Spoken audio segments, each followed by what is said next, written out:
테마 6은 예산과 법률이에요. 둘의 공통점은 정부 정책을 통제하는 방법이야. 정부 정책을 지금 행정부가 만들거든요. 이거를 통제하는 방법은 일단 정책이 있기 위해서는 법률이 있어야 돼요. 그 다음에 이게 실행되기 위해서는 예산이 존재해야 되겠죠. 우리가 이거 정책 대안에 평가 기준할 때 실현 가능성 기준이 있었잖아. 거기에 법적 실현 가능성하고 재정적 실현 가능성을 말하는 겁니다. 근데 형식적으로는 법률이 더 강해요. 법률이. 특히 우리나라는 의결주의다 보니까 법이 더 강하지만 아무리 법이 있어도 예산이 없다면 쓸 수가 없어요. 또 아무리 예산이 있더라도 이 관련된 정책에 법이 없다면은 역시 쓸 수 없다는 겁니다. 형식이 다르다는 겁니다. 자, 예산은 지금 어떤 국가들 행정부가 편성합니다. 행정부가 20년대부터 미국 행정부가 편성을 해요. 원래는 의회가 했어야 됐었는데 의회가 못하고 전부 다 행정부가 합니다. 근데 법률은요, 대통령제라면은 국회만 제출할 수 있어요. 대통령제라면은 의원 내각제라면 당연히 정부도 제출하겠죠. 근데 우리나라는 대통령제임에도 불구하고 국회뿐만 아니라 정부 입법도 있다는 겁니다. 물론 정부가 법안을 제출하는 거지 의결은 국회 의결 받아야 돼요. 이런 차이가 있고요.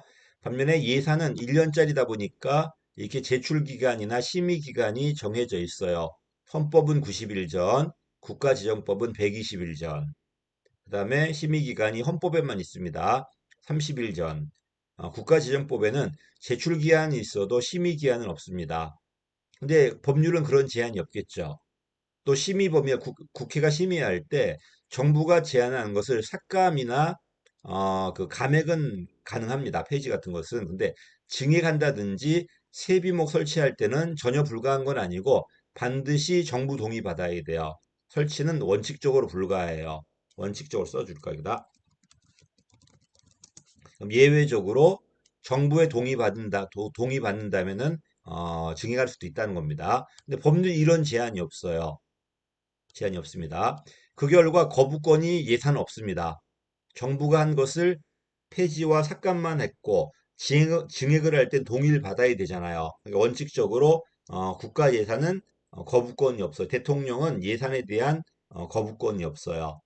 근데 조심할 거는 지방자치단체는 일부 거부권이 있어요. 나중에 지방자치론을 뗄 겁니다. 단체장은 지방의회가 성립한 예산을 일부 거부할 수 있다는 겁니다. 근데 중앙정부는 대통령은 안 된다는 겁니다. 근데 법률은 당연히 국회가 말하는 것을 뭐 수정도 마음대로 할 수 있고 국회가 제출할 수 있을 거니까 당연히 가능하겠죠.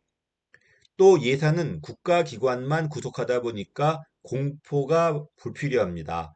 근데 이는 국민도 구속하다 보니까 반드시 공포가 필요해요. 또 예산은 1년짜리 효력밖에 없어요. 회계연도 내에 걷고 써야 돼요.